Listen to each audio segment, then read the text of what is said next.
नाजरीन, IND today news में आपका खैर मकदम करते हैं। आइए देखते हैं ये तफसीलात। अगर आपने हमारे चैनल को सब्सक्राइब नहीं किया है तो आपको यहाँ सब्सक्राइब बटन दिख रहा है, उसे क्लिक करिए और सब्सक्राइब कीजिए और साथ ही साथ बेल आइकॉन को भी क्लिक करिएगा, जिससे कि आपको ताज़ा अपडेट मिलते रहें। शहर हैदराबाद में 13 था 15 जनवरी होने वाले काइट एंड स्वीट फेस्टिवल के सिलसिले में एक जायजा इजलास आज रियासती वजीर सियाहत वी श्रीनिवास गौड़ की सदारत में मुनक़िद हुआ। इसमें तमाम मकामात के आला अहदेदारों ने शिरकत की। बाद मीडिया से बातचीत करते हुए श्रीनिवास गौड़ ने बताया कि फेस्टिवल 30 एकड़ अराजी पर मुहित परेड ग्राउंड सिकंदराबाद पर मुनक़िद होगा। उन्होंने बताया कि हुकूमत गुज़श्ता 5 साल से ये फेस्टिवल तिलसंक्रांत की मुनासिबत से मनाती आ रही है, जो कि अब इंटरनेशनल फेस्टिवल बन चुका है। मुल्क के मुख्तलिफ रियासतों के अलावा 19 ममालिक के 42 पतंगबाजी के माहिरीन हिस्सा लेंगे। रात में भी पतंगबाजी के इंतजाम किए गए हैं। एक अंदाजे के मुताबिक 10 लाख अफराद इस फेस्टिवल में कई अकसाम की पतंगों और उसकी पेंचों से महसूस होंगे। इस स्वीट फेस्टिवल में उन्हें हमारे अकसाम की मिठाइयों से लुत्फानंदोज होने का मौका भी मिलेगा। तमिलनाडु, केरला, पंजाब, गुजरात, महाराष्ट्र और मगरबी बंगाल की मिठाइयों के अलावा स्वीडन वगैरह की चॉकलेट आइटम्स भी दस्तयाब रहेंगी। फेस्टिवल प्लास्टिक और चीनी मांझे से पाक रहेगा।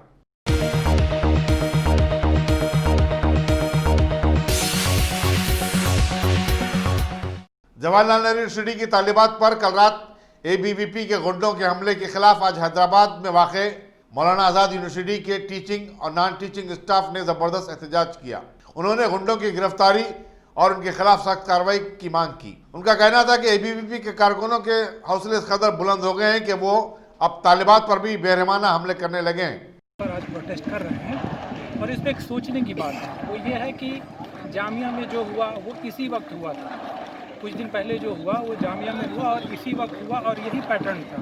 वहाँ पर लाइट बंद की गई, कुछ लोग घुसते हैं, मारते हैं, मारपीट करते हैं और आते हैं। कल JNU में हुआ। तो लगातार अगर हमारी यूनिवर्सिटीज़ में इस तरह होता रहेगा तो कल को कितनी यूनिवर्सिटी में होगा और क्या होगा। और जब बच्चे ही जो है हमारे जो हैं वो सेफ़ नहीं रहेंगे तो यूनिवर्सिटीज़ का क्या होगा, एजुकेशन का क्या होगा।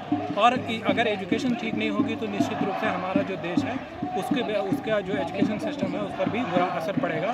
तो हम ये एश्योर करना चाहते हैं कि गवर्नमेंट से तो इस तरीके से कभी यूनिवर्सिटीज़ में हमला नहीं होना चाहिए। हमारा प्रदर्शन करना हमारा अधिकार है और वो हमें पीसफुली किए दिया जाना चाहिए। इसीलिए हम लोग लगातार प्रोटेस्ट कर रहे हैं और हमारी डिमांड यह है कि सरकार इस पर सख्त कार्रवाई करे और जो भी लोग हैं, जो भी उसके दोषी हैं, उन पे सख्त कार्रवाई। बच्चों पर, वहाँ टीचर्स पर एक बर्बरतापूर्वक वहाँ के ABVP के गुंड्स ने उन पर हमला किया और वहीं पे पुलिस वहीं पे खड़ी देखती रही और उनको रास्ता दिया बल्कि अंदर जाने को, उन्हें रोकने के बजाय। तो हम यहाँ पे जो ये प्रोटेस्ट कर रहे हैं, ये हम NRC और CA जो बिल आया है, जो कि बल्कि एक्ट बन चुका है, हम उसके खिलाफ कर रहे हैं और आज हम पिछले 20 दिनों से कर रहे हैं। लेकिन कल जो वहाँ पर बर्बरतापूर्वक जो है उन बच्चों पर और IC घोष जो वहाँ के JNU SU के जो प्रेसिडेंट है उन पर बर्बरतापूर्वक हमला हुआ। मतलब वो ICU में एडमिट है, ये हालत है कि उनकी जान पर बनी हुई है।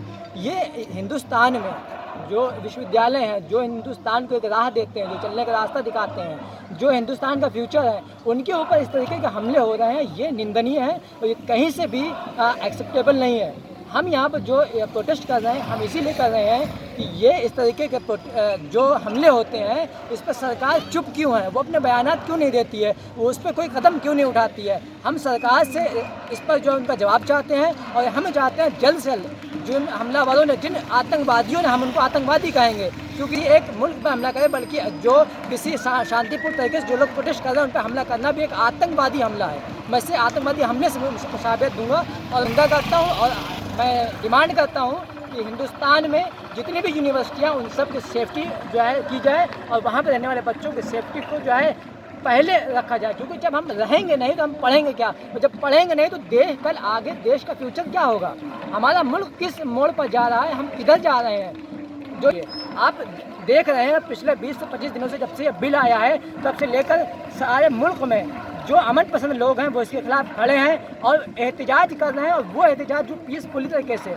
अमनी तौर पर वो एहतजाज कर रहे हैं सिर्फ इस वजह से कि हमें वो बिल जो एक्ट जो हिंदुस्तान के आइन के ख़िलाफ़ है, जो हिंदुस्तान की तहज़ीब के ख़िलाफ़ है, जो हिंदुस्तान के अमन पसंद लोगों के ख़िलाफ़ है, जो सेकुलरिज्म के खिलाफ है, हम उस बिल के खिलाफ खड़े हुए हैं। और जब हम उस बिल के खिलाफ खड़े हैं तो हमारे ऊपर जो हमले हो रहे हैं, इस हमलों को बंद किया जाए और जिन्होंने ये हमले किए हैं उनको जल्द से जल्द पकड़ कर उन पर जल्द कड़ी से कड़ी कार्रवाई की जाए।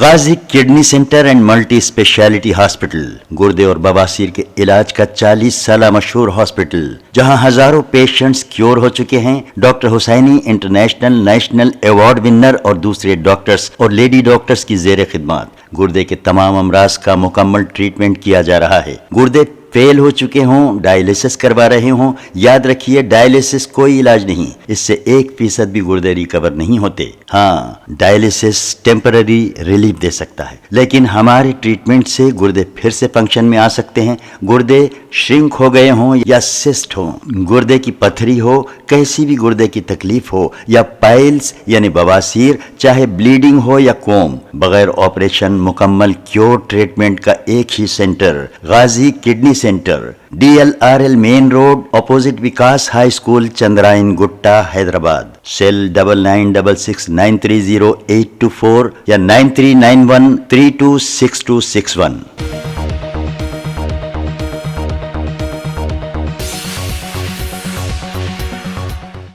कांग्रेस के साबिर पार्लियामेंट वी हनुमंत राव ने बीजेपी और आरएसएस पर मुतज़न्नात बयानात के जरिए आवाम को उलझन और गलतफहमियों में मुब्तला करने का इल्जाम आयद किया।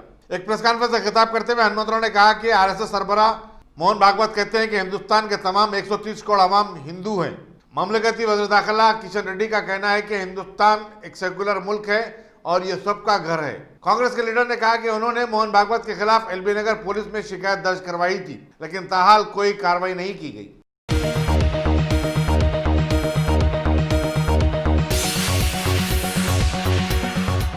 वज़ीर दाखिला मोहम्मद मुतहरी ने आज कुलीन सनती नुमाइश में मौके में जेल के स्टॉल का इफ्तिताह किया। इस मौके पर डायरेक्टर जनरल प्रिजन्स और दूसरे अहदेदार भी मौजूद थे।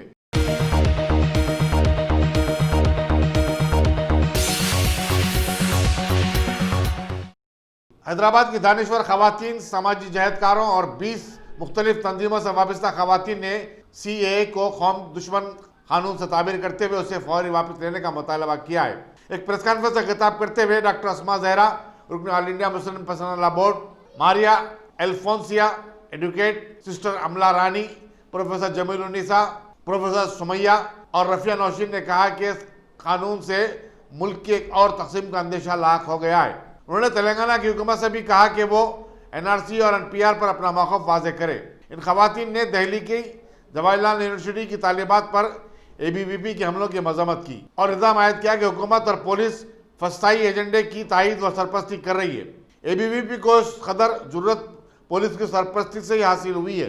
इन खवातीन का कहना था कि हुकूमत अवामी मसाइल खासकर खवातीन के तहफ़्फ़ुज़ पर तवज्जो मरकूज़ करे और इसी में मुल्क का भला हो सकता है। डॉक्टर अस्मा जहरा ने बताया कि अपोजिशन जमातें आज कमज़ोर हो चुकी हैं और उनसे कहीं ज़्यादा आवाम की आवाज़ बुलंद और कारगर साबित हो रही है। यूनिवर्सिटीज में बहुत ज्यादा गुंडागर्दी चल रही है और खवानीन इस तरह के बनाए जा रहे हैं और हर चीज में सियासत हो रही है। तो ये हमारी जिम्मेदारी बनती है कि एक non religious, non political platform के जरिए हमारे समाज में, हमारी सोसाइटी में, हमारी कम्युनिटी में एक अच्छी सर्विस हम दें, अपनी कम्युनिटी को लीड करें और उनकी जो वॉइस है वो वॉइस को आला ओहदों तक पहुंचाएं। इसी मकसद के तहत ये मीटिंग हुई और मुख्तलिफ खवातीन जो यहाँ बैठी हैं वो भी बताएंगी what is the outcome of the meeting. Asma Zahra. अस्सलाम वालेकुम। और मैं सोशल एक्टिविस्ट हूँ। तो हमारा जो ये वुमेन का ग्रुप यहाँ पे फॉर्म हुआ है, तो सबसे पहले इसका मकसद ये है कि हमने तो वुमेन ग्रुप एक बनाया है ग्रास रूट लेवल पे काम करने के लिए, क्योंकि जिस तरह से अभी अस्मा साहिबा ने बताया है कि ये बात तो तय है कि सभी लोग CAA, NPR और NRC की मुखालिफत कर रहे हैं, लेकिन हम लोग जानते हैं, लेकिन अभी भी ग्रास रूट पे, जमीनी सतह पे कई ऐसे लोग हैं, स्लम इलाकों में गरीब लोग हैं, वो अभी भी जो है इस कानून के बारे में नहीं जानते कि क्या करना है, कैसे करना है। उनके पास अभी भी इस बारे में बेदारी नहीं है। तो हम लोगों ने ये तय किया है कि हम लोग जो है ग्रुप्स बना के छोटे छोटे जो है इलाकों में जाएंगे एनजीओ की मदद के साथ, और वहां पे जाके हम लोगों को बताएंगे कि ये सीएए का कानून क्या है और एनसीआर क्या है, एनपीआर क्या है और क्यों इसकी मुखालिफत करना है, क्योंकि ये दस्तूर के मुग़ायर है। ये नहीं है कि हम मजहब की तो बात करने ही वाले नहीं है, क्योंकि ये सभी को मुतासिर करता है, क्योंकि इसमें साफ साफ जो है दस्तूर की मुखालिफत की गई है। तो ये हम सबको बताने वाले हैं कि इसकी क्या अहमियत है, क्यों इसकी मुखालिफत करना है, ताकि वो भी हमारे साथ जुड़ जाए। और दूसरा हम उन्हें ये भी बताने वाले हैं कि कोई भी डॉक्यूमेंट्स उनको देने की जरूरत नहीं है, चाहे वो एनपीआर का सर्वे हो या एनआरसी हो, लेकिन कोई भी दस्तावेजात या कोई भी कागज उन्हें देने की जरूरत नहीं है, क्योंकि जैसे ही वो कोई भी जानकारी फराहम करेंगे, अगर वो मुकम्मल न हो या फिर उसमें जो स्पेलिंग मिस्टेक्स कुछ भी हो तो फिर वो डाउटफुल में आ जाएंगे और उसका नतीजा तो फिर वही होगा कि वो डिटेंशन सेंटर भेजने के लिए वो तैयार हो जाएंगे। तो इन तीनों चीजों के बारे में हमने ये तय किया है, जितनी यहाँ पे खवातीन है अपने अपने एरियाज में, जिन जिन एरिया में वो रहते हैं, छोटे छोटे ग्रुप्स बना के जाएंगे और कोशिश यही होगी कि तमाम खवातीन में, तमाम एरियाज में जो है इसके बारे में अच्छी सी जो है शऊर बेदारी किया जाए, उन्हें बताया जाए इस बारे में।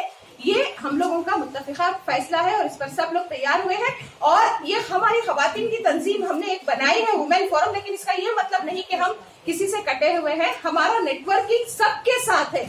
इवन जो मर्द हजरात की तंजीमें हैं, चाहे वो कोई भी हो दो, मजहबी तंजीमें हो दो या एनजीओ होने दो या कोई भी होने दो, हर एक के साथ हमारी नेटवर्किंग है। लेकिन ये खालिस खवातीन काम करने के लिए हम एकजुट होने के लिए ये बनाए हैं। लेकिन इसका मतलब ये नहीं है कि हम किसी से अलग हैं या अपनी 1.5 ईंट की मस्जिद बना रहे हैं, ऐसा कुछ भी नहीं है। हमारा सबके साथ नेटवर्किंग है, चाहे वो मेल ऑर्गेनाइजेशंस हो, एनजीओज हो, क्रिश्चियन, हिंदू, जो भी ऑर्गेनाइजेशन, सभी ऑर्गेनाइजेशंस के साथ हम मिलजुल के काम करेंगे, क्योंकि ये जो मसला है ये पूरे हिंदुस्तान का मसला है, ये पूरों का मसला है, ये किसी एक का मसला नहीं है। तो बिला लिहाज मजहब और मिल्लत हम सब इस काम के लिए इकट्ठे हुए हैं और सब मिलजुल के जोश और जज्बे के साथ उस वक्त तक हम काम करेंगे जब तक कि जो है ये कानून वापस नहीं ले लिया जाता। बस यही मुझे कहना था।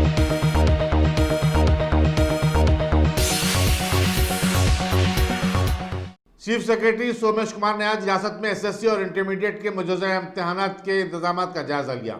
उन्होंने इन इम्तहानात को बेकायदगियों और बदगुमानियों से पाक बनाने की जरूरत पर जोर दिया। उन्होंने कहा कि गुज़श्ता साल की तरह इंटर के नतायज में जो खामियां हुई थी उसका अयादा नहीं होना चाहिए।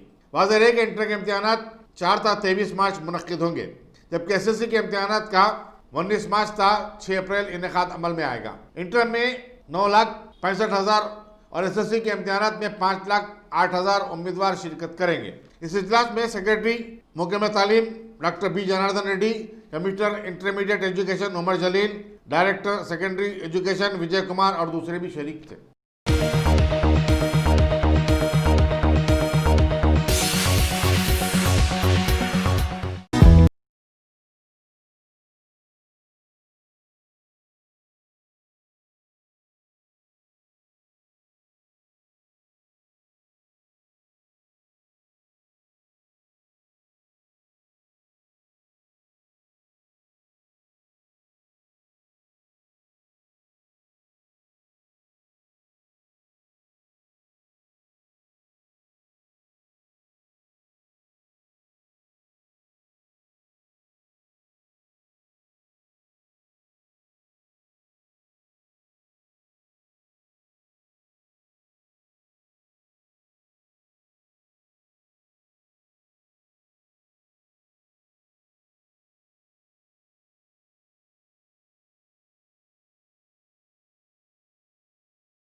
इंडिया इंटरनेशनल हलाल एक्सपो का 18 से 20 जनवरी हैदराबाद के हाईटेक सिटी में इनेकाद अमल में आएगा।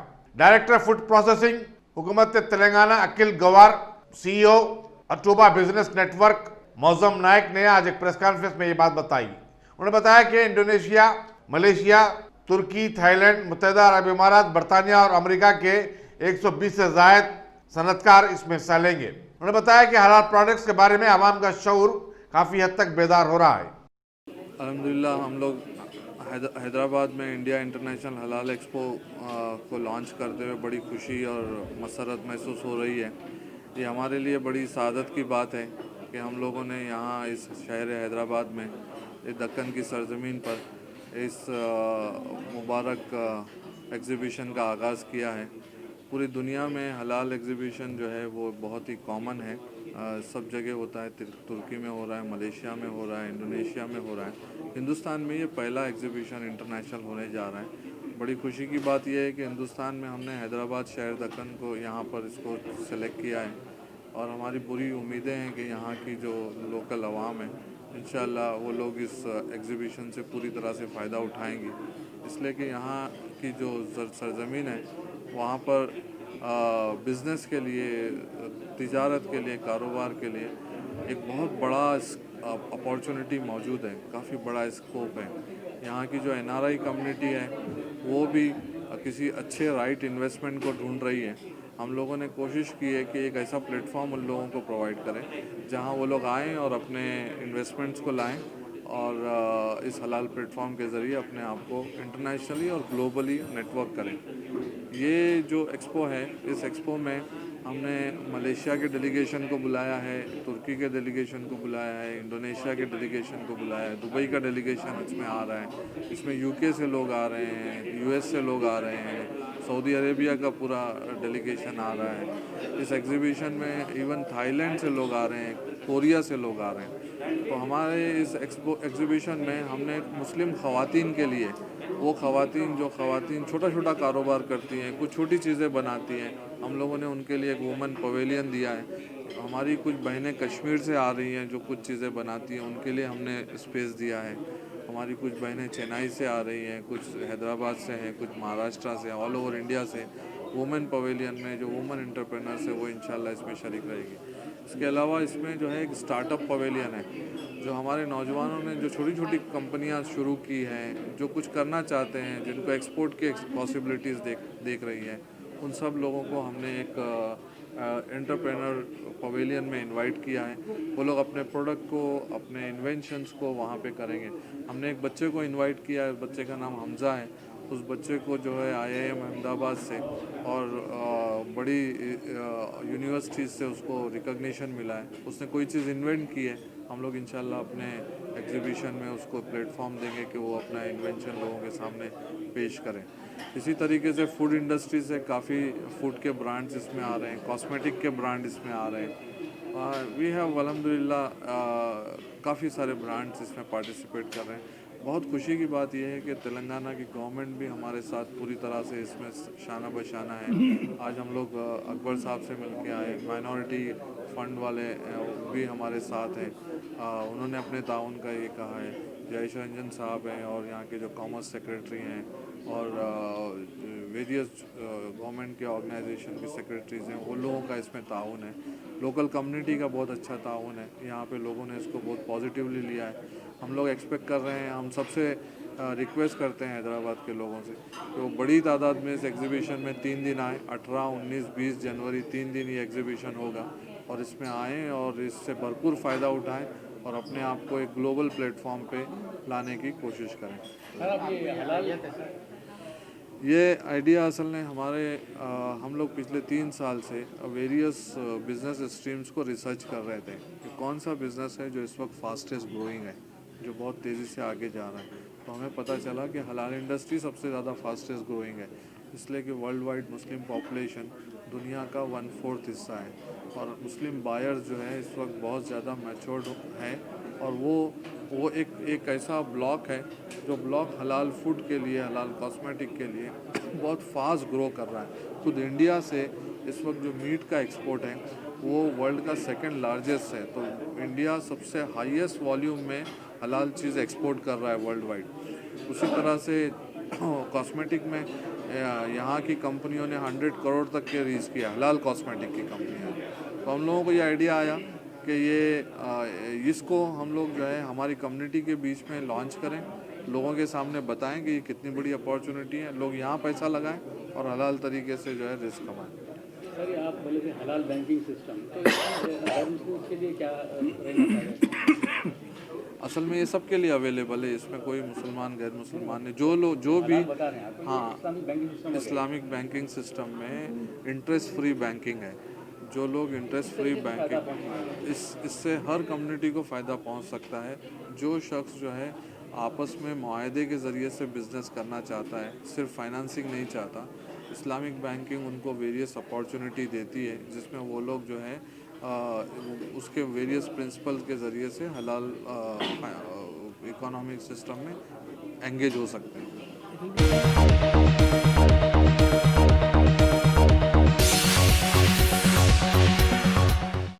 वजीर animal husbandry T Srinivas Yadav ने आज रंगनाथ स्वामी मंदिर जियागुड़े में हाजिरी दी और पूजा की। उन्होंने वेक्षा एकदास के इनेकाद के लिए मंदिर कमेटी के इंतजाम पर खुशनुदी का इजहार किया। इस मौके पर टीआरएस के कारपोरेटर एम कृष्णा, पार्टी के लीडर जीवन सिंह और दूसरे भी मौजूद थे।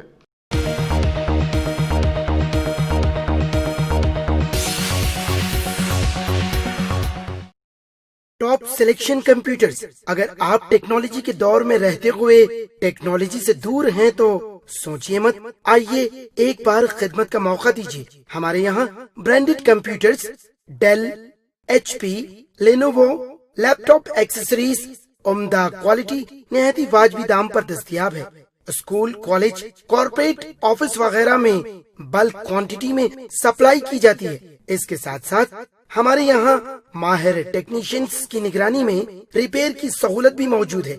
अगर आप अपने घर, दुकान, सोसाइटी, स्कूल वगैरह को सेफ और क्राइम फ्री बनाना चाहते हो तो इंस्टॉल कीजिए CCTV कैमरा जो HD क्लियरिटी के साथ दस्तयाब है।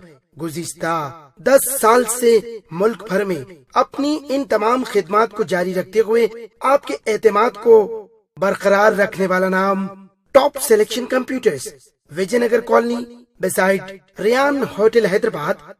Director Syed Rashid Ali. Phone 9849715954। Top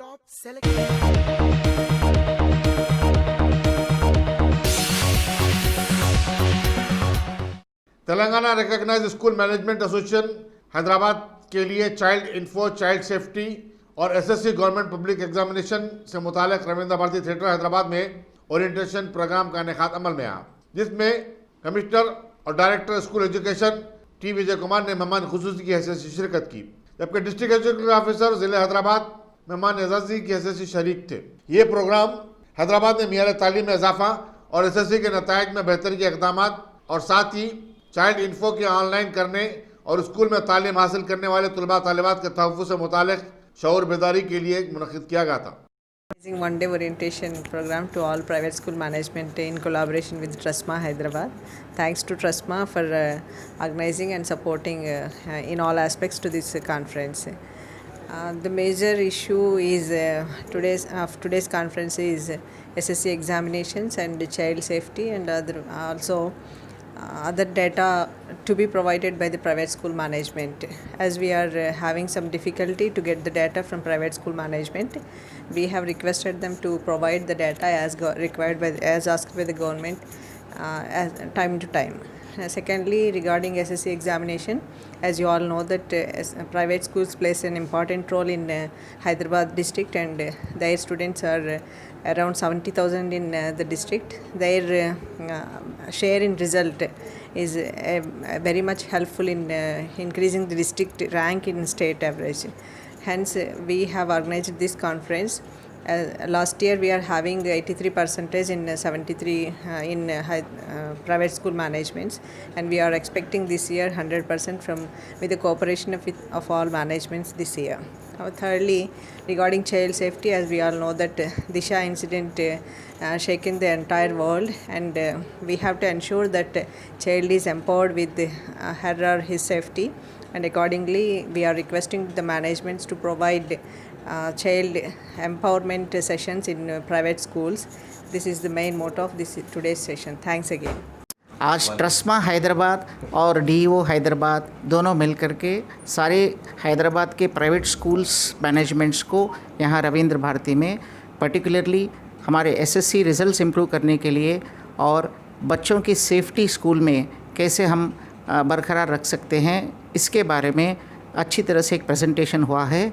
और गवर्नमेंट को जो डाटा हमारे स्कूल्स के तरफ से देनी रहती हैं, उस डाटा को भी हम कैसे अपलोड कर सकते हैं, इसके बारे में भी ओरिएंटेशन दिया गया है।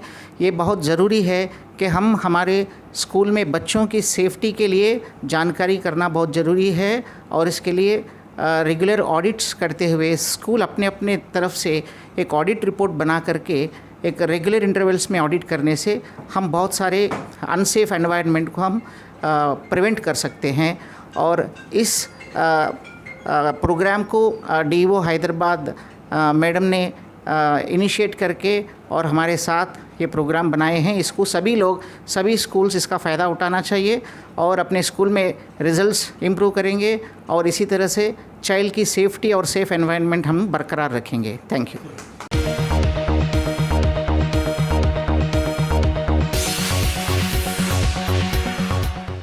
कर्नाटक में कांकरी माफिया के लीडर गाली जनार्दन रेड्डी के छोटे भाई और बेल्लारी से बीजेपी के रुकन असम्बली गाली सोमाशेखर रेड्डी के खिलाफ हफ्ते को इश्तिहार अंगेज तकरीर और आवाम के दो तबकात में मुनाफरत फैलाने पर मुकदमा दर्ज किया गया है। शहरी तरमीमी कानून की तायद में बीजेपी और एबीवीपी के जलसे में सोमाशेखर रेड्डी की तकरीर की कर्नाटक की तमाम सियासी जमातों और आवाम ने सख्त मजम्मत की थी। कंटोनमेंट ब्लॉक कांग्रेस के सदर पी विवेक की शिकायत पर यह मुकदमा दर्ज किया गया है। कांग्रेस और जनता दल के कायदीन और बेल्लारी के हजारों मुसलमानों ने शहर में एक रैली भी निकाली थी। बेल्लारी के रुकन असम्बली के खिलाफ मुकदमा दर्ज करने का मुतालबा किया था। उन्होंने अपनी तकरीर में कहा था कि हम 80% हैं और तुम 18%। सुप्रीम पुलिस एसके बाबा ने एक बयान में बताया कि रेड्डी ब्रदर्स के खिलाफ मुकदमा दर्ज किया जा चुका है। इसी दौरान चामराजपेट के रुकन असम्बली जमीर अहमद ने सोमाशेखर रेड्डी की तकरीर की सख्त मजम्मत की और कहा कि कोई तंग जहन शख्सी ऐसी बात कर सकता है।